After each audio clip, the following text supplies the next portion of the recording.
for that very kind introduction.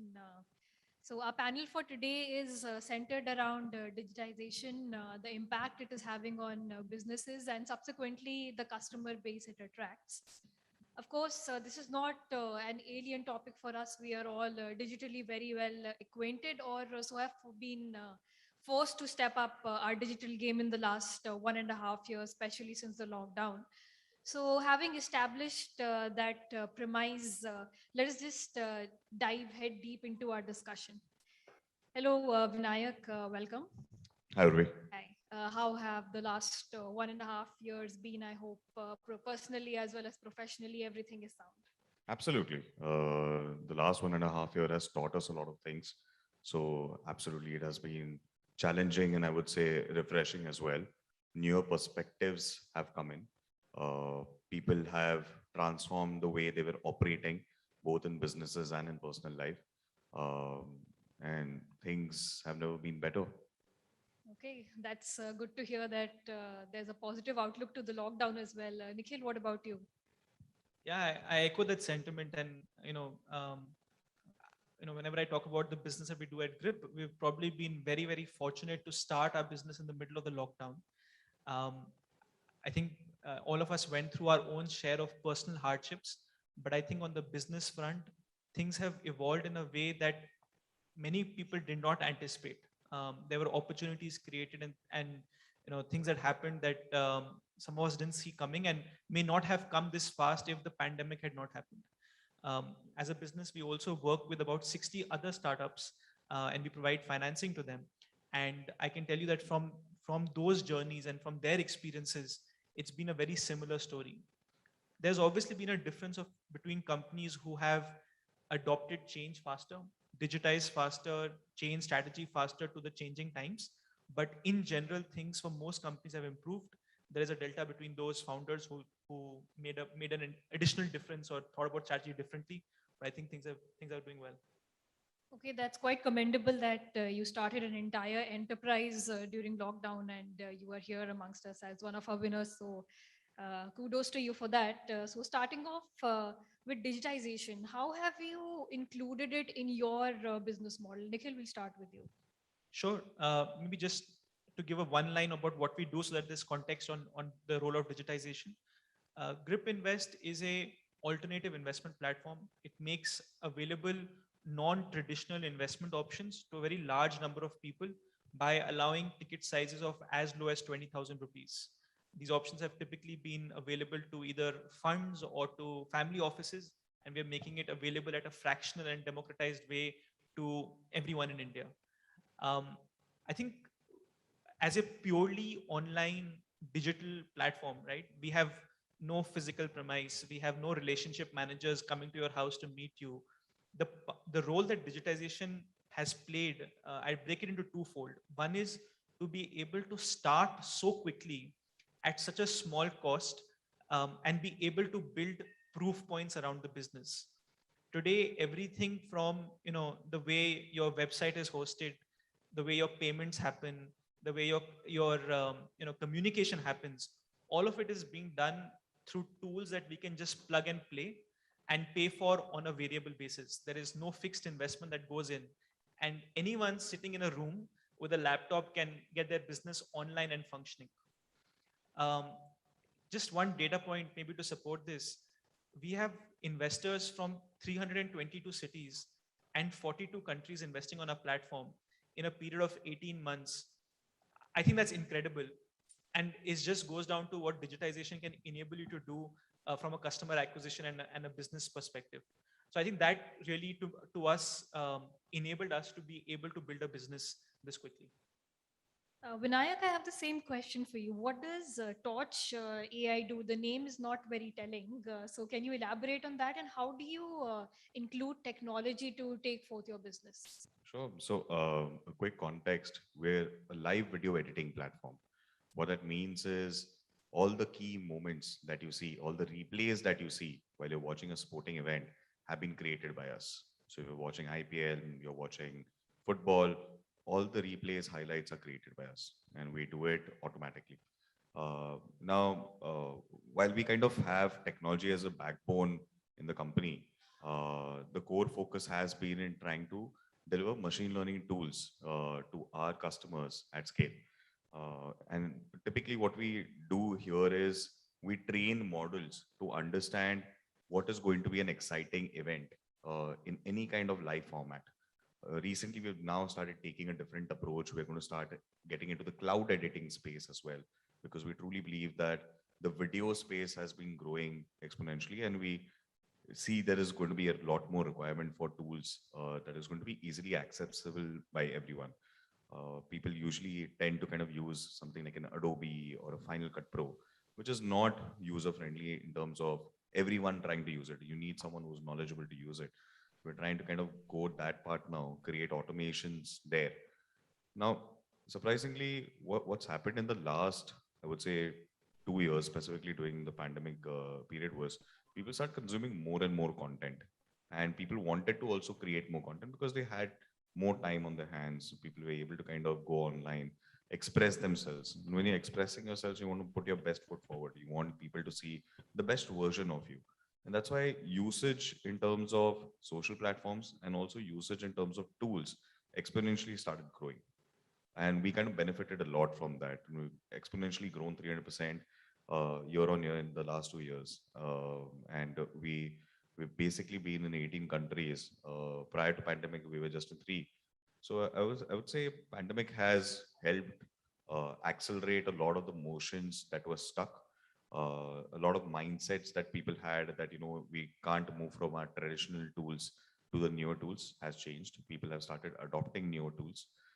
Cost has become a very important center for us and for everyone else who works with us. Great 18 months.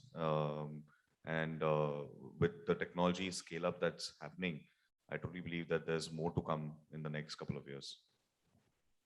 You mentioned terms like artificial intelligence and newer softwares that are coming into play. Vinayak, can you tell us about some new technologies that your company is working on? Do you invest in research and development to accelerate the digitization process?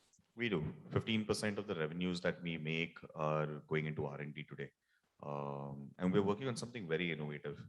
We're working on how you consume highlights. Now, what that means is if you're watching a cricket match, everyone might not be a fan of Virat Kohli. Someone might be a fan of KL Rahul, and they want to see only highlights of KL Rahul. So we're actually working on a tool that will allow users to make their own highlights while they're watching the events, and that's going to be live probably by the end of this quarter. And you're going to be seeing it on a lot of OTT platforms going live. Okay, I have a similar question for you, Nikhil. What are some of the new technologies that you are using on your platform that is unique to you and helps it stand out? Sure. So our platform, the focus on technology on our platform is to enable a best-in-class user experience because it's an investment journey. You're investing significant amount of money, um, and you want to be able to make it as easy for a complicated product as it is to invest in a fixed deposit or a stock market instrument. And a lot of the emphasis on technology at our end is to enable that. At the same time, the key component of technology has to always be scalability, right?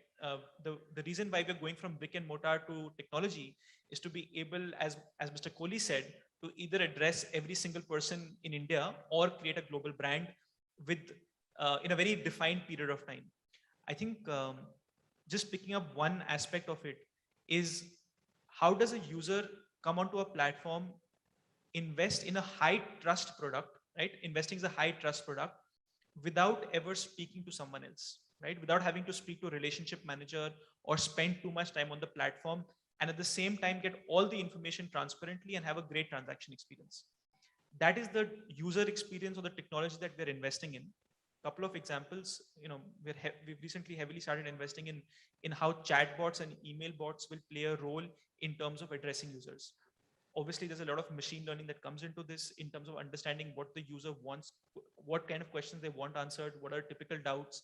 Different users will have different journeys in terms of what is the, where they are, what are the, what do they want information on, where do they need to be, how do they want to be communicated, whether it's WhatsApp, email, calls. And I think automating all of that personalizing it to particular user personas is where we are investing behind. Okay, that's really heartening to hear that such groundbreaking research is being done on the Indian front. Hopefully, we have some patented technologies in the near future. So, with that thought, let's move ahead with the discussion. When we talk about running any company, one of the key factors is employee engagement, which is also one of the key challenges that has come to the forefront in the last 1.5 years. So, how have you acquainted your employees on board with the entire digitization process? What have been the challenges and how did you overcome them at a company level? Nikhil, we'll start with you. Sure. We've hired all our employees over a Zoom call. Most of the time, we never got to meet them and we never got to induct them in person. Okay. We also never had the chance for casual conversations or water cooler talks, which are absolutely critical to build a social fabric within the company and to build a certain culture and trust. I think the role that digital products have played, or whatever we've tried to do digitally to solve that, has been an experiment. I think we'll find out in the future whether it was right or wrong. I think it's still too early to call. I'll pick one example that I think that we are proud of. Um, I, Transparency to me was the most important thing that we needed to solve for, because in an environment where you're only spending half an hour or 1 hour of time on a call with someone, how do you as an organization become transparent and then trust the person you're working with? Okay. And trust that this is an organization that is growing, and you're contributing part of it and seeing your individual day to day adding up to the total business of the company. One of the things we did is we opened up all the data, all the key metrics of the company to our employees in a real time manner. Right. So whether it is marketing metrics, technology metrics, everything we made available through tools to all of our employees that they could refer to on a dashboard at any point of time. This to me has been the biggest enabler for the trust and transparency that then allows more commitment, more ownership, and and in turn creates more trust and transparency. This has been a very common theme in the culture for the company, and that's something we're very proud of. Okay, so yes, of course, in-person contact cannot be replaced by digital interface, which is also why we have returned to in-person BW events, as Dr. Batra mentioned earlier. So with that thought, coming back to our employee engagement point, Vinayak, I have a question for you. Given that we are all, most of us are still working from home, productivity becomes a key issue. We are easily distracted these days, be it by our phone or anything else that comes up. How do you use technology to keep your employees on track without getting too much into, say, micromanagement? See, to be very honest, the team that you hire needs to be trusted with the job they've been given. You cannot track people when they are working from home. It's very difficult. What are they doing between their hours? What are they doing between the meetings?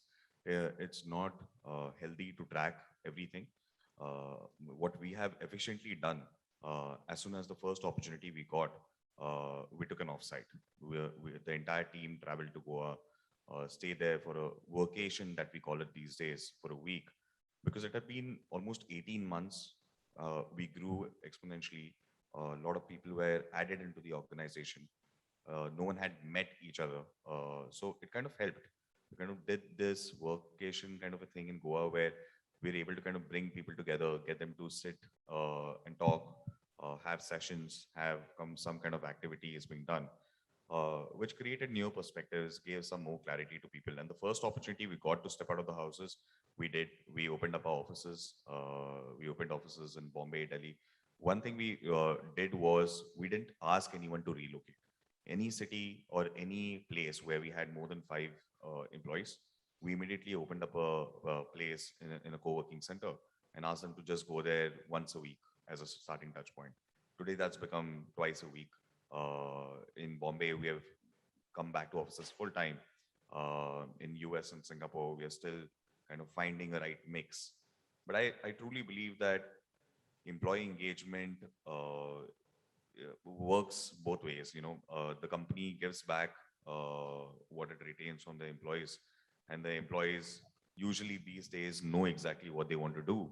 The job on the hand is much important, and they don't really need in this digital world. They don't really need to be face to face. But the touch points, like you said, really help. It creates a bond. It creates a sense of ownership. Like Nicola did here, we've also opened up majority of the matrices today in the company to all the employees. They can look at what we're doing, how our MIS has been for the last 6 months, what the future plans are. It builds transparency. It helps them continue on a long-term vision, continue with the company in a market where employment has become very competitive, especially in tech. Brand loyalty has been next to zero. We have been able to retain the entire team over the last 1 year, and no one has left us. So that speaks volume of what at least we have been doing has been working for us. We have been very aggressively hiring in tier two cities because we believe that there's a lot of talent, and then trying to kind of train them and get them on board. So using those kind of, I would say, techniques have helped us, being transparent, giving them the flexibility. Even though we have started offices, there's still a lot of flexibility given to everyone, that they don't really have to come every day. They can choose their days if they wish to. Those are few things that have gone a distance. And I think the new world is going to be all about just finding the right combination and the mix between, physical presence and digital presence. Yes, hybrid workspace is commonly said to be the new normal, and it's going to be the coming work model in the near future.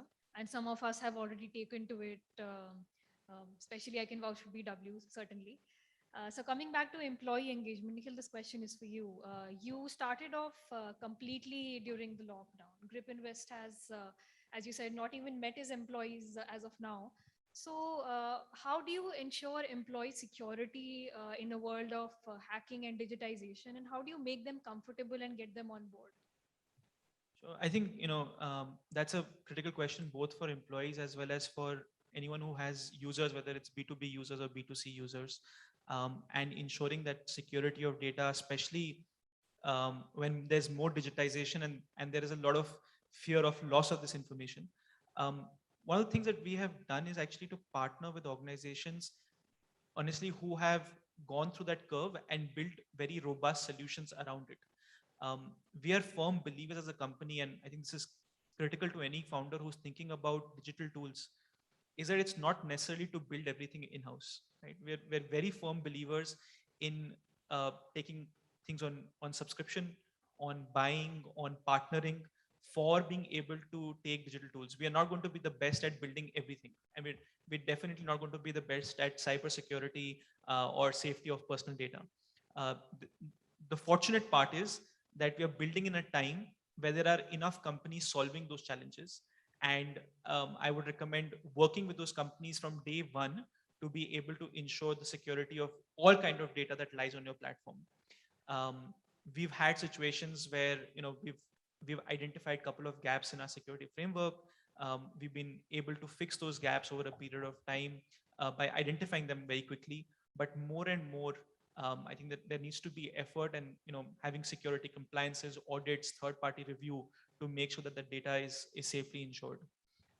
There are also challenges within the organization when it comes to your question, or on employee data, because they may be not financially sensitive, but there may be other sensitive material which is specific to an employee, which is available now on digital platforms, right? Conversations that you may have about a review of an employee, okay? Conversations that you may have about the performance of the company or a performance of a division, and you have to be sensitive about how that is made available. These are conversations always on record, and you have to be careful about how that may get transmitted. A WhatsApp to someone, screenshot and then sent to someone else, can be misinterpreted from the original intention, which was different from what was happening earlier. So it's a sort of a new sense of gossip, right? A new sense of rumor creation. And I think you have to be the only way to handle it is sort of being very transparent, right? And building the right culture in the organization to have open discussions about sensitive topics rather than have small groups, side discussions. I think as far as possible to build that open culture is our solution to those security concerns and privacy concerns. Okay, so pushing the discussion ahead to our second part of the topic, which is customer inclusion and outreach to customers. Vinayak, can you tell us in the last 1.5 years, what have the metrics been like? Because of course, we have all stepped up, as I said, our digital game early on. So how has that contributed to your customer engagement? What has the growth been like? So we've just got to the prosumer market a couple of quarters back. Until that, the entire strategy was about cold reach outs using lead gen platforms. We had feet on the ground in various countries. We had partnerships in place that led to customers coming on board. What truly happened was during the pandemic, the word started going around much faster. In a world where people wanted to meet and you had to travel miles to get something on board, now it happens over a Zoom call. We're able to use the right channels, I would say. Interestingly, when we launched our prosumer market, in a span of just 3 months, the platform grew from 0 users to almost 300,000 users. Today, it's already sitting at 1.2 million signups. So the numbers have been, absolutely amazing. What we have realized is people have started looking up for newer tools. People have started consuming more and more information. The ads and the ad rates have never been better. We have spent a decent amount of money on digital ads, and we've been able to get the right outcome out of it. Both the B2B and the B2C businesses now are going as digital first as possible, because even companies that we want to reach out to are there on social platforms, are there on LinkedIn. So even if you advertise on these platforms, it becomes irrelevant because someone is going to come and check it out. And that's converting a decent amount of customers where you don't have to travel, you don't have to set meetings, your inbounds are improving. Our inbounds grew exponentially well, specifically in the last couple of quarters. We were doing somewhere around 100 to 200 odd requests on a monthly basis. We're doing 1,000 requests right now, 1,000 plus. So those kind of numbers speak volume in itself, telling us that everyone out there has started consuming information digitally, and that's why the word is spreading much faster. People are trying to adopt to newer age technologies, and that's why there's a greater adoption also that's kicking in. People are breaking away from the mindset of continuing to use what they were using a decade back and trying to kind of see and keep up pace with new kind of technologies and initiatives, keeping them informed so that they don't miss out on the entire, the run that's happening. But having said that, of course, there are drawbacks, pros and cons to everything in life. So with that, Nikhil, I want to ask you, you have started your business during the time of pandemic, and all your employees are working virtually. So having said that, what do you think could have been done better? What are the drawbacks of digitization when it comes to customer engagement that you would have done better in person? I think before customer, if I could just add a point on employee engagement, that to me, and as Vinayak said, probably the largest place where digitization can only have a half a role. Uh, at least we are not seeing a world where we can completely go digital with our interaction with our employees or with our team, and there has to be a hybrid model which results in that interaction and that building of that culture. I think this is the biggest drawback or thing that did not work for us during the pandemic, and where digitization cannot be the full answer. I think on the customer side, could there be some customers who are still of a older mindset, who are still slow to adopt, because there'll always be first adopters and there'll always be second adopters? Could there be certain customers that we could have addressed by physical interactions in a non-digital environment, and that could have allowed them to come on the platform earlier?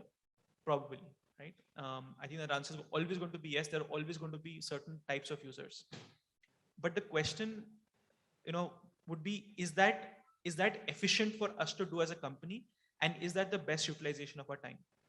I think the productivity enhancement that has happened because of digitization and because of a growing adoption of everything online is so large that I think it's okay for organizations. It definitely is okay for us to compromise on the user set that wanted the old style of interacting, right? I think we're going to just have to give them some more time to come online and adopt it.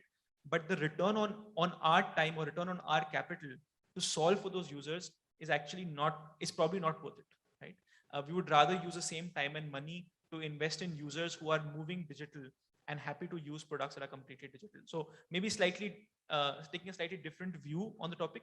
It's definitely a shortcoming, but in the long term or even the medium term, it's going to be actually a great win for great win for companies, because they will end up building at a lower cost and more efficiently. All right. So my final question before we open the floor for the audience questions. For our viewers who are joining us virtually, can you tell us what are some of the digital products that the consumers want from companies these days, and how do you think you are catering to it? Nikhil, we'll start with you. Just to clarify the question, digital products specific to our business, or are you asking something more generically? You can talk about both your business and in general, your experience. Sure. I think with respect to investments, and maybe I can make it broader to investments rather than just my company. Um, I think people are expecting that because you're digital and because you have a technology platform, the quality of features that you can provide within the ambit of investments has to be, you know, the whole package. Okay, and I'll try to give an example. We are an investment platform, but our investors also want us to be able to immediately provide a loan against investments. They also want to be able to trade their illiquid investments immediately. They want to be able to participate in different kind of combinations, smaller ticket sizes, larger ticket sizes, shorter tenures, larger tenures. The expectation of customization of any product and the number of features that get added is so high, because they believe, and rightly so, I don't blame them, I think they're absolutely right, because they believe that all of this can be delivered through technology. When you had a guy coming to your house to sell you an insurance product earlier, he was selling you just that insurance product, right? And the feedback loop that would happen and the design of product to change was so long that he never expected more from you. Or even if he expected, he just believed it's not possible. Today, that feedback loop is so quick, right? And the expectation is so high and information is so much that that expectation of more comprehensive products is very, very large. And I think that is the thing that businesses that remain competitive will be able to solve. The product innovation that will happen around simple things, right, will be significant, and you will be seeing not just delivering, a piece of toast, but you'll actually end up delivering the toast and the butter and the cream and the cherry on the top very, very quickly to the user. Yes, inclusivity is there not just on the social front, but on the business front as well, as we can gauge from your response. So Vinayak, I have the same question for you. What is the customization or customer experience or expectation they have these days? Oh, we've been lucky. Our customers don't have that kind of great expectations. The use is very easy. When you're using an editing platform, the basic requirement is it should edit content efficiently and at speed. And beyond that, there's not been too much of a ask. But on the enterprise side, you're always going to run into challenges, right? Every customer looks at the product differently. Their use cases are differently. The way they would like the product to sit for them is very different. We have had people that wanted, specific integrations done for themselves. But when you're running a company, you're doing it at scale, it becomes difficult to kind of cater to individual requirements, individual needs. You're not a service platform. We're a software platform. In that case, sticking true to the core, knowing what you're building for the larger audience really matters. Eventually, you will have people buying into it. You build a product that is easy to use, and let the product do its own job. That's how we look at it. Okay, so you've been really lucky, Vinayak, that way that Definitely. it's been a very linear experience for you, more or less, with Yep. earlier challenges going henceforth. So with that, I would like to open the floor to audience. Any questions? There are many barriers for selling online. First, very important barrier is the language. Throughout the world, if you want to cover the world, the English is not enough to cover more than 4 or 5 countries. Second is the selling of high value items, jewelry and art objects are quite impossible to sell online. Yeah, sure. I don't think that's true. Language has absolutely nothing to do. There are enough and enough tools online that you'll find these days that can help you translate it to 100 plus languages at a click of a button. People are buying homes online, so I don't see a challenge why people will not buy, expensive jewelry item also online. There are a lot of companies that have taken the digital route, that have realized that people will at least take the decision online. It's easier if you're able to kind of build some kind of a omnipresence, giving them an experience in hand and showing them first digitally. That kind of a world does exist already, I believe. But I'll let Nikhil also add to it. I completely agree. And if you asked, if you told me 5 years back that you're going to buy even glasses online, specs online, what the example that Mr. Kohli was giving on Lenskart, I would have been, you would have said that I need to see how I look in it, right? But that's the innovation, that's the digital innovation that's happening, where Lenskart has built a application that allows you to see yourself in any of the frames that they're selling. The reason that there is maybe a hesitance today or the adoption of buying art online or expensive products online is because someone hasn't disrupted how it is to be sold online to give the user a feel of the product that they're buying. Okay, so it's not that it cannot happen, it's just that no one has solved it today. Technology will make it possible, has given the tools. Someone just needs to come up with the right innovation to use technology to enable that to happen. So maybe it's a matter of time for mass adoption, but there's no doubt that it will happen. Mutual fund में investment के हिसाब से कैसा market है to the young entrepreneur? जो नए बच्चे जो आ रहे हैं 18-20 साल के, वो इन्वेस्टमेंट करना चाहते हैं, उनको अच्छा रिटर्न चाहिए। तो उसमें मेरा जो है पर्सनल एक्सपीरियंस रहा, वो काफ़ी बैड एक्सपीरियंस रहा म्यूचुअल फंड में, कि बोलते कुछ है, होता कुछ है return. I said experience with Birla Sun Life, और बोला कुछ अच्छा, फिर उन्होंने वापस करने के टाइम में जब 3 साल होता तो बोलते नहीं जी 3 साल। सर आप ग्रिप ट्राई कर लीजिए, 3 साल के बाद आपको पेमेंट मिलेगा। So आपकी बात बिल्कुल ठीक है, and मैं first of all I'm not a financial advisor, so this is my personal view on your question. I'll answer it because you asked it. Every investment is subject to risk. Every investment, there is no if there was a guaranteed return, especially when it is high returns, so sir, we would all not be doing this business. I think all of us would not be in this room. We would all be making investments. There is no guarantee. I think each thing you have to look at. I think the important part of linking to this topic is digital ability to provide such transparent information. Okay, earlier you were dependent on the mutual fund agent who was coming to your house and only on what he knew and what he wanted to tell you.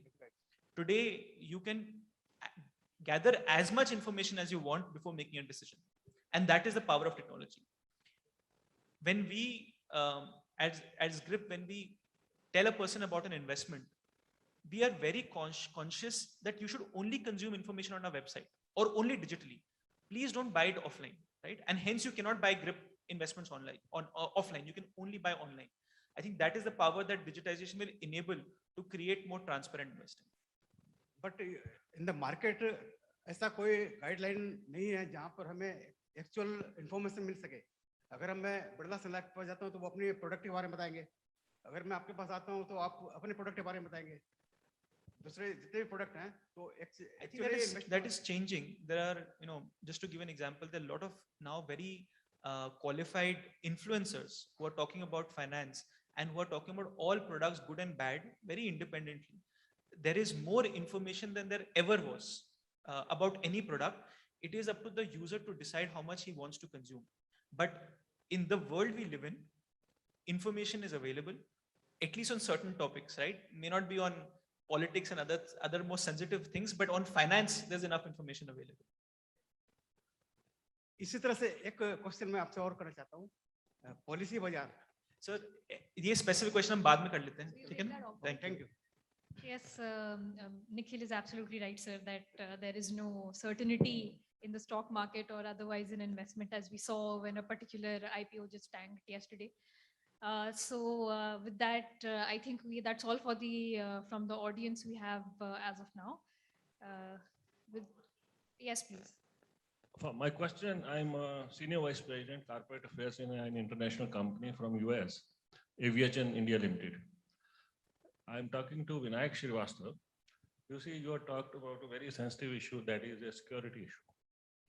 I think this is a thing which is very, very difficult. Whenever you put one barrier, people are there to break those barriers and they just break that security. Very big issues. In Mumbai, our grid was also hacked, and you have seen that what happened in Mumbai electricity. So many times news comes, defense, things are also getting, broken. So where is the end to this? Because we are also in a company, we have also many security issues internationally. We are working in almost 132 countries, and our data is also very, very sensitive. So we keep it secure, and we use high-end, IT companies, and their consultancy and their products, so that we should be little. But after 2-3 years, they become obsolete, and we have to go to other. So this is one issue which is really we are facing. So, but this issue is going to always be there. The more digital you get, the more you're prone to kind of digital attacks, that we call it. And everything that you adopt today will have to keep changing every year or probably every couple of years. So there's no probably a right answer to it. Going more digital is going to just increase more vulnerability for everyone. It's just how you protect yourself for the time being, and later on in the future, obviously keep changing on to different products that you can use. All right, so that was quite an insightful discussion with respect to your own businesses as well as the digital space in general. With that, I would like to thank you, Mr. Nikhil Agarwal and Mr. Vinayak Srivastava, for joining us on a weekday morning for this panel discussion and providing your valuable insights. Have a good day. Thank you, Uri.